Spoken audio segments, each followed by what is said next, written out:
Hello and welcome to the third English Today Business DVD. In this DVD, you can watch another 4 episodes of our story, On the Job, followed by the business skills section, Win-Win Language. We'll then look at the following topics: note-taking and report writing, Different levels of formality, the various grammatical forms we use to talk about the future. and the writing styles used in email communications. Have fun and enjoy your viewing.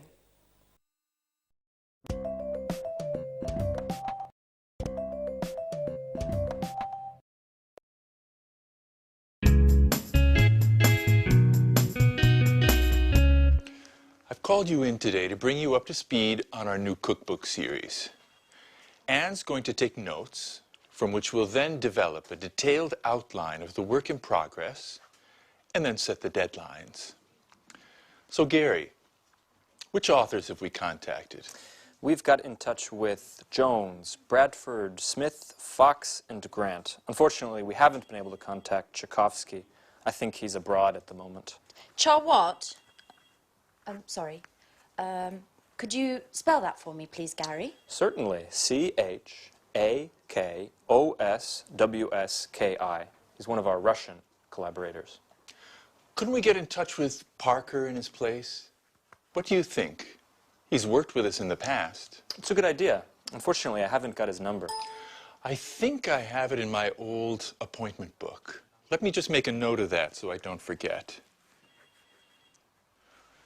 What's the news on the contribution so far? Have the authors started sending in material? Yes, and I've already begun editing the first batch.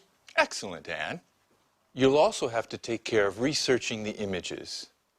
When you've got those, you can send them along to the graphics department for page insertion. Let's move on to the typography. Rachel, have you seen the first batch of proofs we got from Montex today? Yes, Mr. Stevens. Great work, I must say. It seems to me that they've done an excellent job. Good. So it looks like we can trust them with this edition. Let's get a bid in immediately. Take note of that, Rachel. Yes, Mr. Stevens. I'll call them as soon as we finish this meeting. One last thing.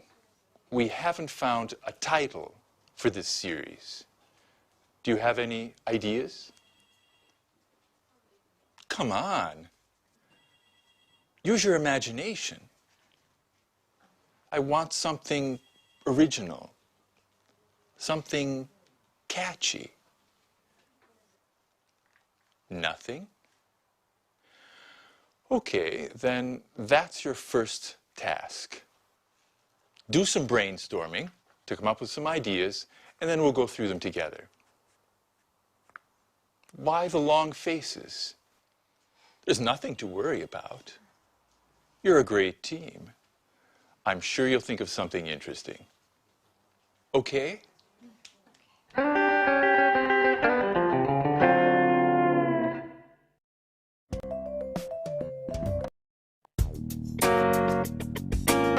The purpose of today's meeting is to discuss the Smarty marketing campaign. Does anyone have any suggestions? Before we move forward with the planning, I think we need to take into consideration a number of aspects of the campaign. I'm referring to the concept, the objectives, the targets, and the type of media we need to employ. Good observation, Mr. Chang. Getting our ideas clear before we move on to the direction and score of our marketing drive is an excellent idea. What do you think, Paul? I'm in complete agreement with you. First, we need to set our objectives for this campaign. We need to decide upon our focal points in terms of brand communication. Could you explain what you've written on the board there? That'll help us understand where you're going with this. Brand awareness rising will help potential clients become familiar with our products and the marketplace we're targeting. In our case, this type of campaign will serve to improve the image of Spectre in the Chinese market. But what about focusing the campaign on the product itself? A product campaign is generally much more focused and serves to meet different objectives. Above all, it can help communicate the unique characteristic of the product to help it stand out in its marketplace.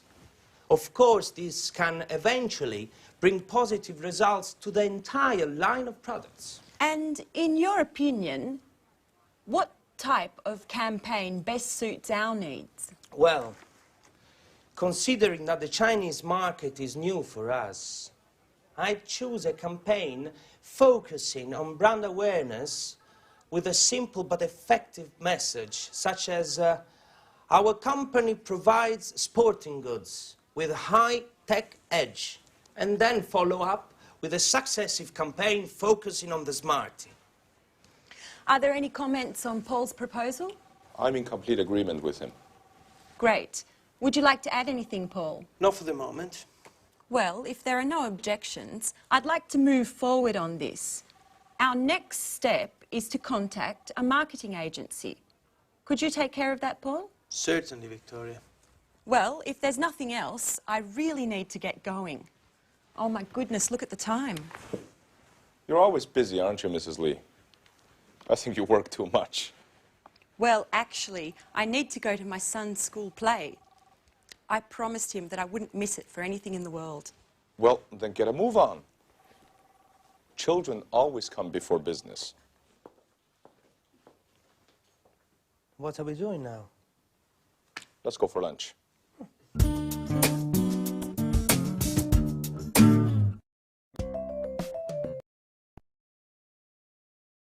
Good, so there you saw two different meetings. And now let's talk about report writing after meetings, because it is important. You have to keep a record of things that happen in meetings. But it's not easy, and people are usually very bored with writing reports. So I want to try and give you a few tips of how to improve your report writing. So let's use the screen. Now, obviously, the first thing is you have to identify the speakers, know exactly who is in the meeting and what their position or job is. Now, the second thing is to write brief summaries of the main points. Now, it's important to keep these brief. For example, Victoria's meeting. Let's think about that. Can you remember the content of that meeting? Well, we could say that the main points were, number one, brainstorming on the Smartie marketing campaign. That was the general activity at the beginning. So the first thing was brainstorming on the Smartie marketing campaign. Then the next important thing was setting objectives for the future steps. The third thing they talked about was the brand awareness of the campaign for China. That's the third most important thing. And then after, the future plan was contacting the marketing agency. So from that meeting, there were 4 main points to be recorded. Now, try to remember to keep your notes concise so that people can read them quickly. You don't want to have to read pages and pages of reports. There's no time, all right? Keep it concise. Then try to highlight, and this is very important, highlight the decisions made and the conclusions, because that's more important than saying what has been said. We want to know the conclusions, we want to know the decisions taking. And another important thing, probably the most important thing, is the action that is going to have to be taken in the future. So what are the actions to be taken, all right? Then, immediately after the meeting, try and write up your notes as soon as possible, because otherwise you tend to forget, all right? So as soon as possible. Fantastic. Now, how do we organize the report? What's the layout like? Well, it's really quite simple. You have an introduction where you state the relevant old business and also the new business. So that could be your introduction. Then in the main part, you specify the main discussion points of the meeting, as we mentioned before. And then in the conclusion, in the summary, you talk about the decisions and about the actions. So That would be an efficient report, not too long, the most important decisions, the most important conclusions and actions for the future. All right? Now, often in reports, we abbreviate language to make, again, the report shorter. And I want to look at some of those common abbreviations with you now. Look at the screen. E.g. means, for example. I.e. means that is. ETC, very common, is etc. CF, C.F means compare. C or CA means about or approximately. NB means note, take note of this. Approximately. DEPT is department. Which is EXCL, means excluding. IMP dot is important. INCL means including. LTD is limited, often to describe companies. NO is number. P or PP is page or pages. PROBS, P-O-R-B-S, PROBS, problems. RE, with reference to or concerning. REF is reference, just reference. V dot is very, and S/T is something. Now, these are very, very common abbreviations, and you can use them freely in your reports. It shortens the task. All right, so remember, when you're writing reports, keep it short, keep it concise and to the point. Concentrate on the decisions taken, the conclusions, and the plans for future actions. All right? Well, thank you very much, and we'll meet again in the next lesson. Bye.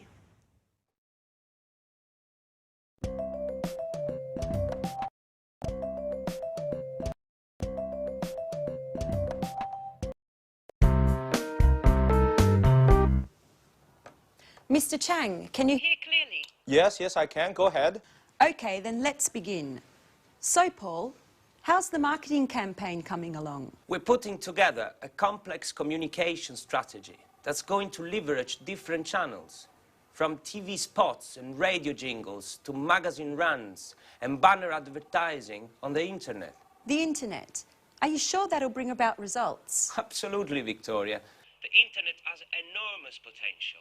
Web marketing is direct and allows for niche advertising that builds better rapport with our clients. Isn't that right, Mr. Chang? Yes, even if it's true that not all Chinese families have a broadband connection like you do here in the West. The internet is still very popular in China, especially with the young. Internet cafes of all sorts are opening across the country.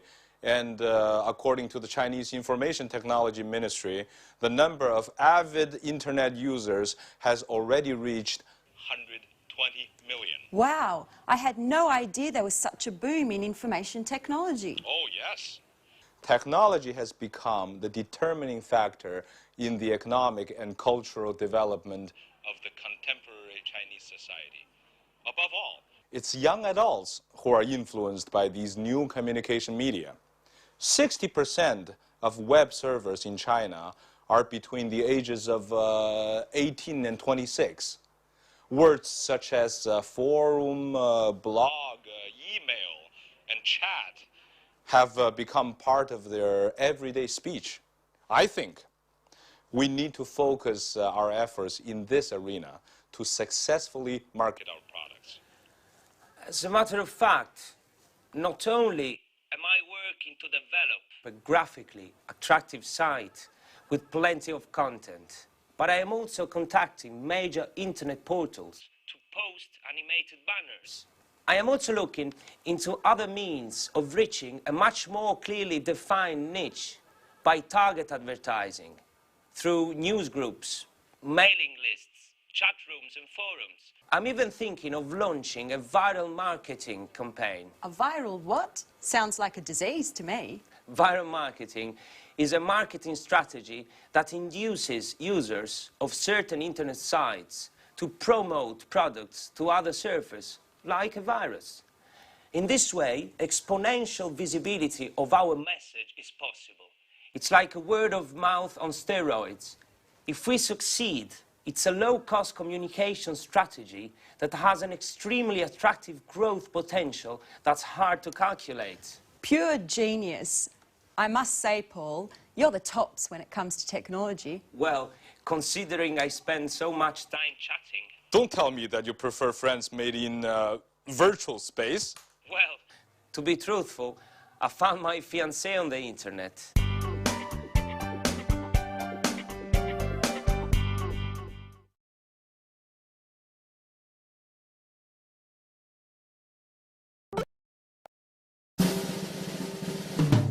Gary, did you get that email problem fixed? Yes, I did. I set up a new account for you. You only have to create a new username and password. How do I do that? I'm hopeless with computers. I know you are. In fact, by now I've lost all hope with you. But you really do need to try to learn. I mean, email and internet are indispensable in this day and age. I know, Gary. You don't ever get tired of repeating that. I must admit, I'm a Luddite.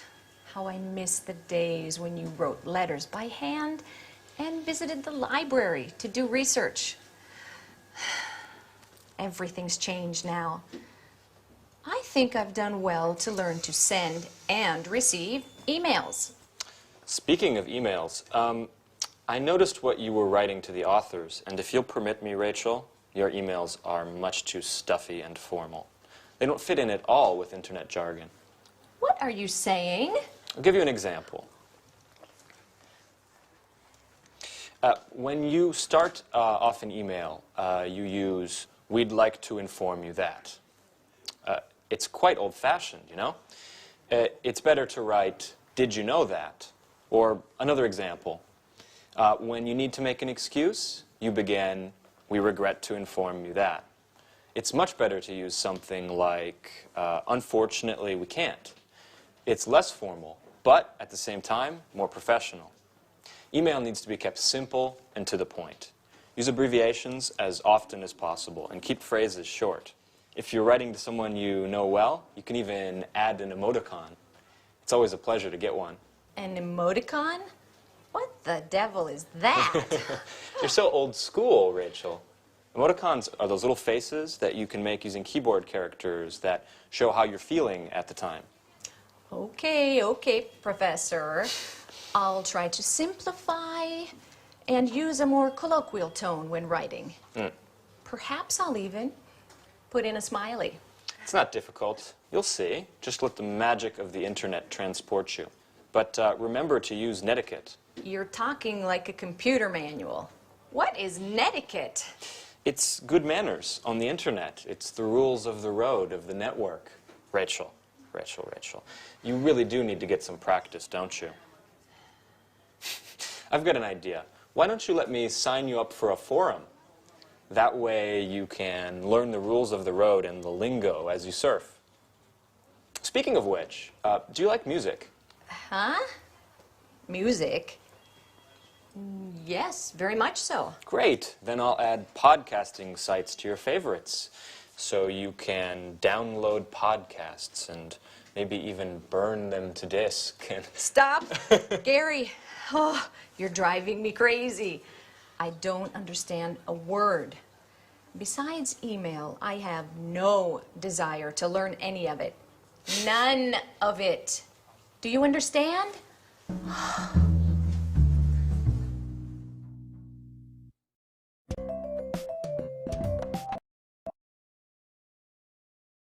Good.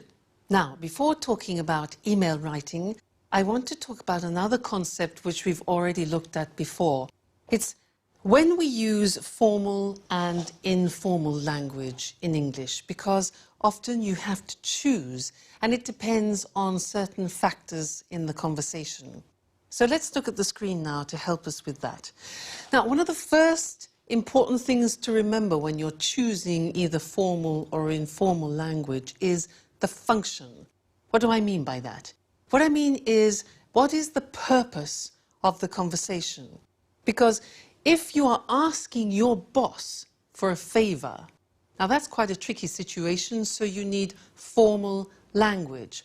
But if you are asking a colleague or a friend for help or assistance, then that's a more informal situation, so you need informal language, okay? That's the first thing, the function. And then also the domain. That means what is my position in the conversation? What is my role? What are my rights and responsibilities? Because again, if I am speaking to my boss, then my language will tend to be more formal. If I'm speaking to a subordinate, that my language will then tend to be more informal.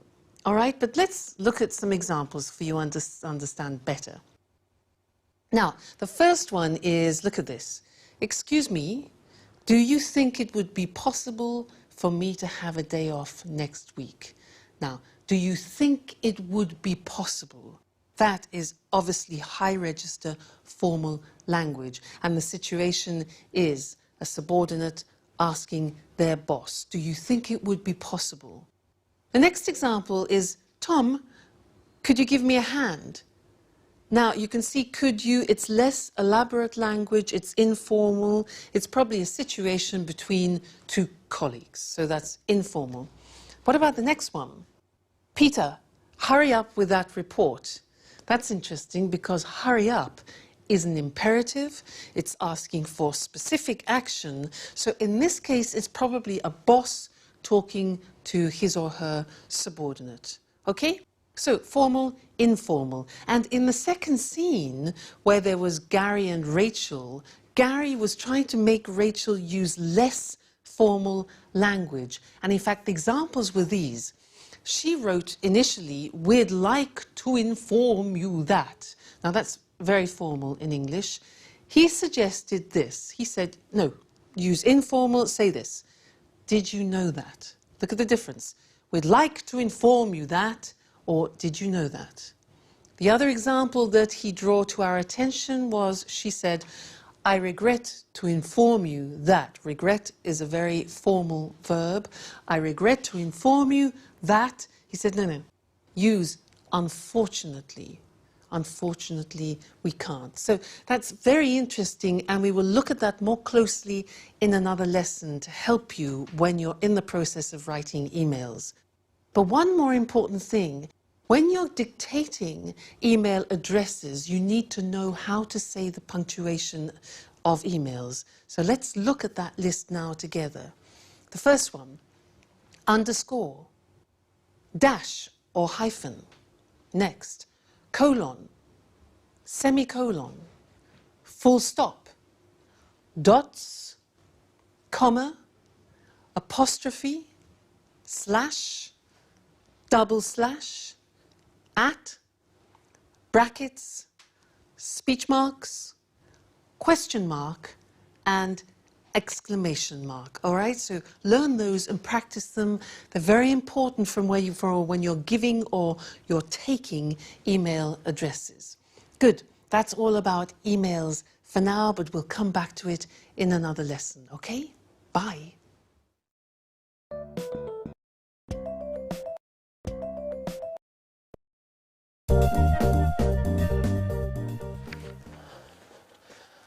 Hi, Victoria. Hi, Paul. Paul, what's the matter? You look awful. What? Haven't you heard? You know I've been away for 4 days. My boy was sick and the babysitter went to visit her mum. Did something happen while I was away? Only a disaster, Victoria. Total disaster. You're frightening me, Paul. Just calm down and tell me what's happened. Spectre has been bought by a Japanese multinational. Mrs. Frost has been fired, and Mr. Chang has been transferred to Atlanta, where he'll be in charge of a men's clothing department. What? Come on, Paul, you've got to be joking. I'm afraid not, Victoria. And there's more. You've been taken off the project. You're no longer in charge of the Smarty project. The headquarters have called in a marketing manager from Harvard. You'll be her assistant. And I don't envy your position at all. I spoke to her on the phone earlier, and she didn't seem to be friendly, to say the least.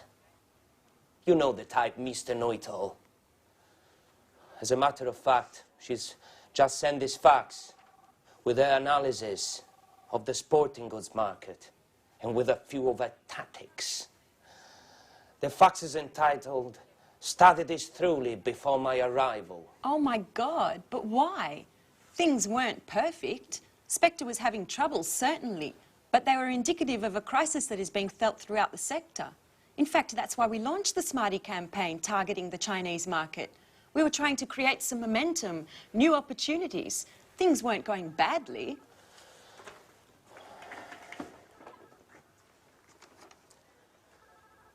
To start with, no. But then, the current negative trends were felt in this area as well. Low salaries were eroding consumer confidence, forcing us to raise prices to keep profits up. Add to that, the competition that literally beat us over the head. It's very difficult to compete in a market where raw materials and labor costs are so low. The final result was an excellent, high-quality product that was priced out of the market, which prevented us from competing. I know, but we were creating a niche market for ourselves. Yes, but the revenues were too marginal. In any case, we'll get the details at the meeting this afternoon. Mrs. Frost and Mr. Chang will be there. And possibly even our new boss, Helen Collins. Speaking of which, here is her outline. Make sure you study it well.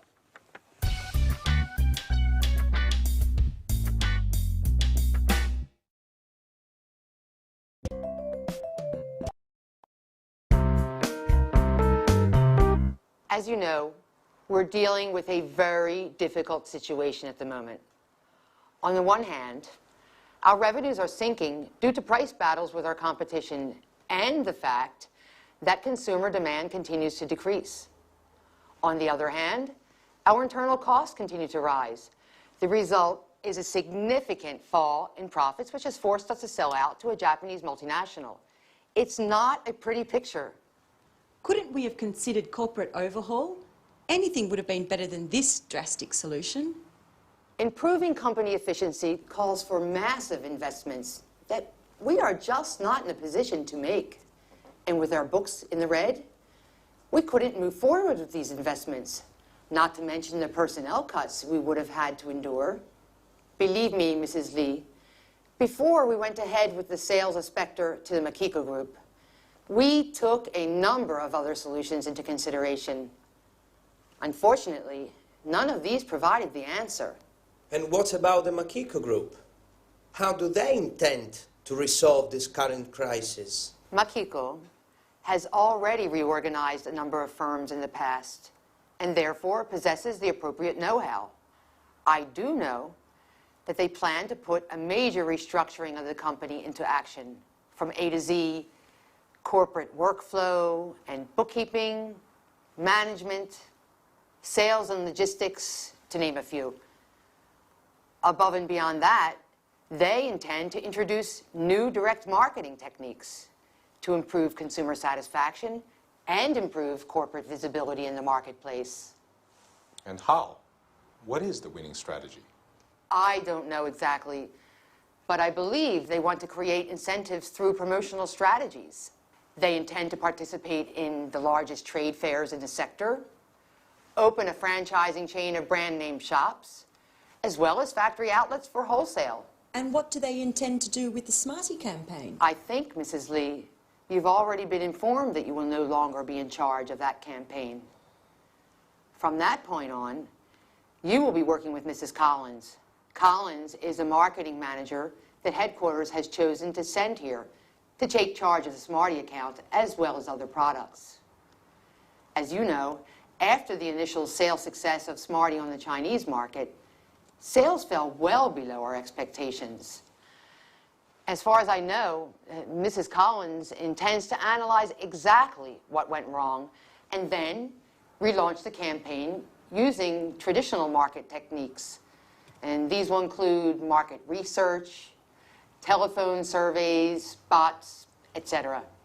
In any case, she will soon be here to explain everything in more detail. She should be arriving any moment, actually. Oh, she is. May I introduce Mrs. Collins, the new marketing manager for Spectre? Mrs. Collins, this is yours. Let's not waste time with these introductions. We've got plenty of time for that later. I'd like to get down to brass tacks now. Have you all studied my outline?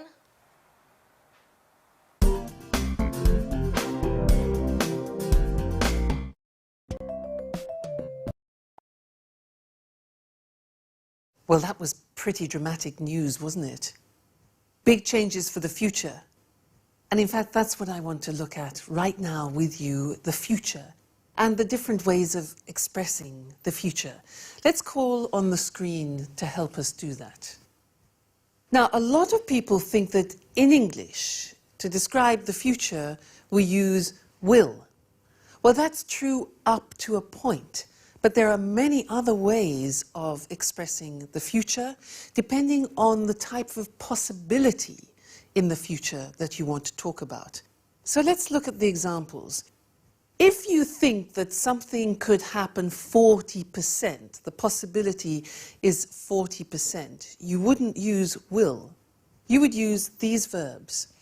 You could say, for example, this could, this may, or this might happen.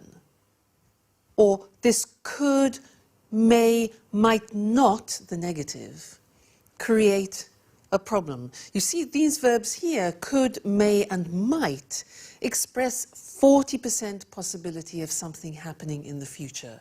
Okay?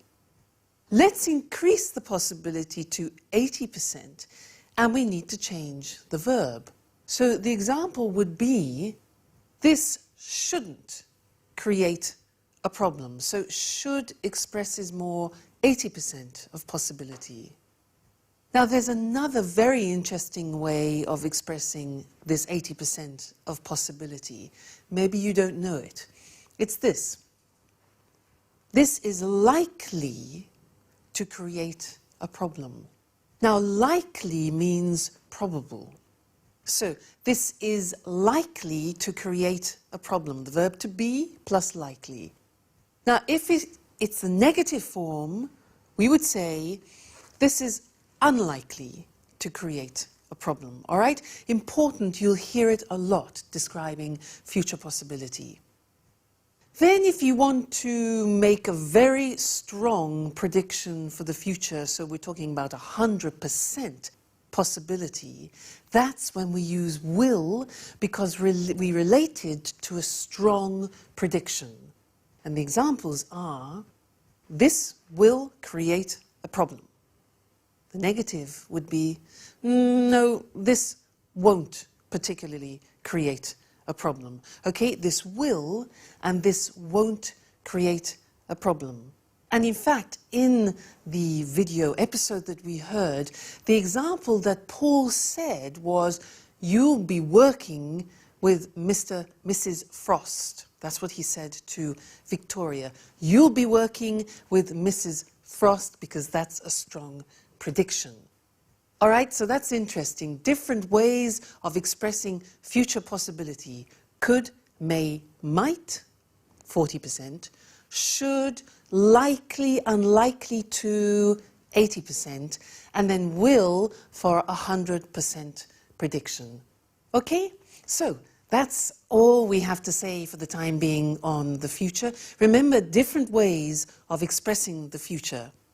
Okay, that's the end of this lesson, and I look forward to seeing you again in the next one. Bye.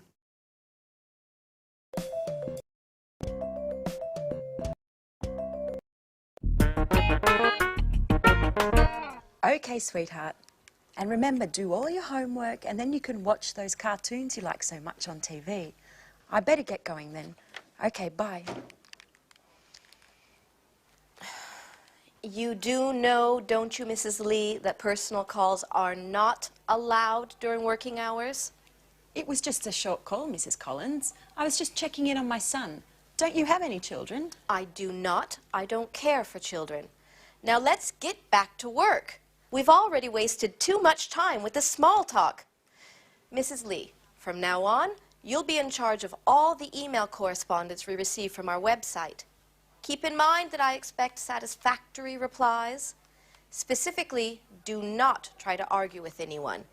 Just come up with results. Invent something. We have to win our customers' trust. They have to know we can satisfy any desire they may have, even if we can't. But, Mrs. Collins, I've never been responsible for responding to clients' emails. Our personnel in customer service usually take care of that. I don't care how things were done in the past. Today we're off to a new start, and you'll take care of the tasks that I assign you. Have I made myself perfectly clear? I do not like to be challenged. Oh, by the way, Mrs. Lee, speaking of email, you'll soon be receiving your work schedule for next week. Goodbye.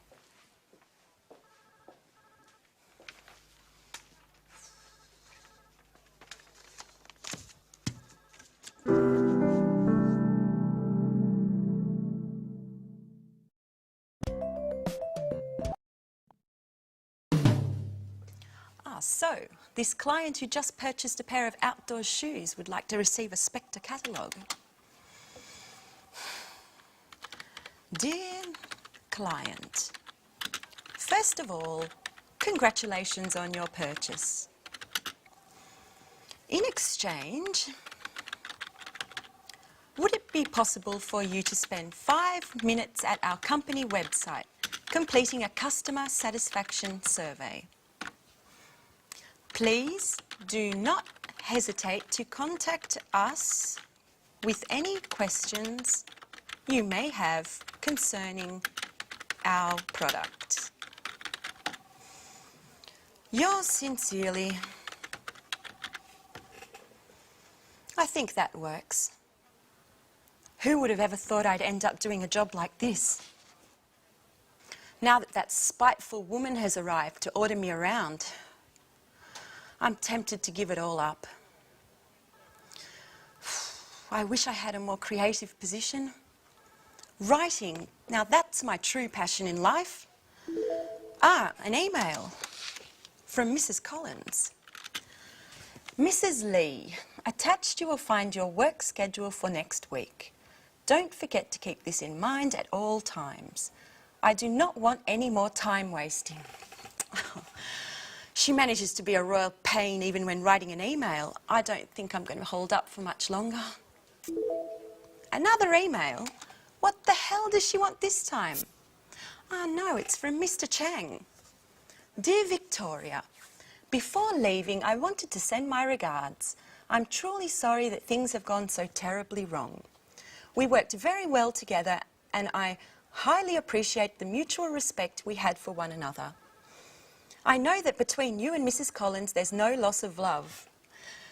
You'll have to believe me when I say that I find her highly unlikable as well. Stiff upper lip. You're an asset to this company and I'm sure you'll do very well.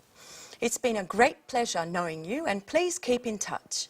Let me give you one last piece of advice. In China, when we are sad or angry, we have a way of relaxing which always works. We close our eyes and have a good laugh. Try it and you'll see that it works. Ah, Mr. Chang, I'm going to miss you. He really was a nice person to have around. Let's try his method.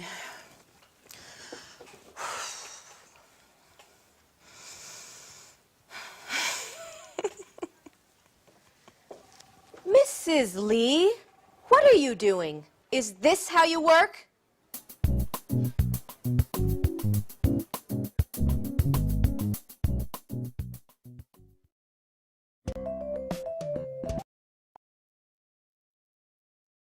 Emails, emails, emails. And that's what we're going to talk about now. Because when you're writing emails, you need the flexibility to be able to move from a formal style of writing to an informal style of writing. Because if you're writing, for example, to new customers, new contacts, to your superiors, where there's a distant relationship, then you need to use formal language. If you're talking to colleagues and friends, with people with whom you have a well-established relationship, then you can use informal language. But you need to be able to move from one to the other with ease, and it's not so simple. So I'd like to give you some examples of differences between formal and informal expressions that we very often use in emails. Let's look at the screen to help us with this. Now, look at this example here. Very often we might begin an email in a formal way with this phrase. Further to your email of the 7th of July.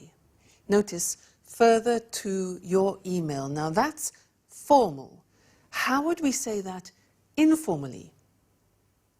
Well, we would just write your email of. R-E, your email of. That's the informal way. Now, you try and guess every time the informal way, I will give you the formal way, okay? I apologize for not answering, but... You see, that's very formal. I apologize for not answering the gerund, but... What's the way of saying that in an informal situation? Yeah, you could say just simply, sorry I didn't answer, but. All right? Sorry I didn't answer, but. Next one. I'm writing with regard to the invoice of blah, blah, blah. I'm writing with regard to. How can you make that informal? Okay, we could say something like just a note about invoice 7, for example. Just a note about. That's informal. Next one. I'm delighted to tell you that we won, for example, the business. I'm delighted to tell you is formal. Informal? You could say just simply, good news. We won the contract. All right, good news. Next one. Again, very, very formal. I regret to inform you that we... I regret to inform you that. That's a formal verb, regret. What can you say informally? Just simply, unfortunately. Unfortunately, we lost the business. Okay, so you can see the difference. Very often the informal is much shorter and more concise and more familiar, obviously. Next one. Please find attached. Now that's when you're sending documents. The formal way usually is, please find attached documents, blah, blah, blah, blah, blah. Informally, yes, you could say, I've attached the following documents, blah, blah, blah, blah, blah. All right, next one. I'd be grateful if you could. Now, here are 3 typically formal expressions that we use very often in emails. Listen to these. I'd be grateful if you could. I wonder if you could. I wonder means it's a thinking process. Do you think you could? Now, English is full of very polite language, and that's an example. How can you make those less formal? Yeah, simply by saying, please could you, or please can you, right? Next one.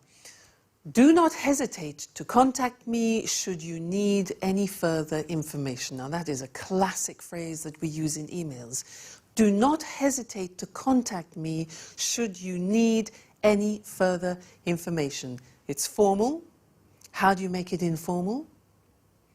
Well, we could say, let me know if you need anything else. Quite simply, let me know if you need anything else. All right? Next one. At the end often of emails, you could say, I'll inform you on any developments. I'll inform you on any developments. Let's make that informal. We can say, I'll keep you posted. I'll keep you posted, which is an unusual expression. To keep someone posted, you need to learn it by heart, okay? And the last one, again, is a classic phrase. I'm looking forward to seeing you soon. I'm looking forward to seeing you soon. Informally could be just see you soon.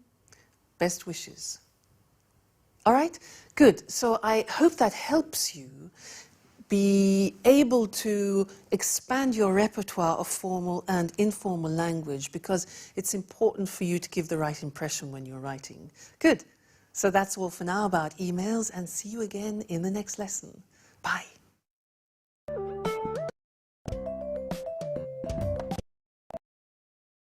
Hello and welcome back to Business Talk. Our topic for the next 2 programs is win-win language, the language that allows all parties of a conversation to feel like winners, whether the conversation is business-related or not. Eric and I will be demonstrating how the use of win-win language in an argument, a negotiation, or even an informal chat can ensure that both speakers involved come away satisfied. Today, we'll be focusing on the language of argument. And next time, we'll look at the language of negotiation and small talk. So, how can we present an argument in the best possible way? Win-win language is the answer. When you make a business proposal or a request, you win your case. And this is the important part. You make the other party feel that they've won too. You both win. Hence the name win-win. Now, listen to Lucy carefully asking for an increase in an advertising budget. Afterwards, we'll consider if we'd accept her request or not. Well, as you know, our new product, Smarty, is not selling as well as expected. I don't think it's possible to solve this problem without spending more on advertising. If you'd accepted my original proposals, things probably wouldn't be so bad. I think the product is good, but if you don't increase my advertising budget, there's no way that Smarty will be successful. I'm asking for an increase of at least 15%. If I'd had this money last year, I could have organised a much more effective campaign. I can't produce great results without the necessary resources. Well, I think we can safely say that that's not what we mean by win-win language. I know I'd be reluctant to agree to a request presented that way. Well, you'd be absolutely right, because I didn't mention any of the benefits of my proposal. I didn't use any facts to support my case, and my attitude was very negative. I said what I didn't want, rather than what I did want. Okay. Now, listen to me present the same request. Good morning, everyone. This morning, I'd like to propose an increase in our advertising budget of at least 15%. This may seem a lot, but there are 2 good reasons why we should agree that this increase is necessary. Let me try to explain as simply as possible. First, our new product, Smarty, as we all know, is vital for the survival of our company. It is therefore essential to give Smarty the very best advertising campaign that we can. What's more, we should do all that we can to ensure that Smarty is not just a success, but a real market leader. The second reason is that with a bigger budget, we'll be able to create the sort of market image that our company needs if we are to survive in a world of global competition. Let's try to imagine a campaign where we can really enter the minds of ordinary people. Let's suppose, for example, that we invest in a series of full-page color ads in the 3 major weeklies of the largest countries where we sell Smarty. Imagine the positive impact this will have on the sales of all our products. And I'm sure you'll agree that it's most definitely worth a try. That's what I call win-win language. Well organised, emphasising a team spirit and the benefits of the proposal. Well, yes, I'm sure we'll all agree that my chances of getting that budget increase are definitely higher than yours. Well, that's all from us for now, so see you soon. Bye-bye.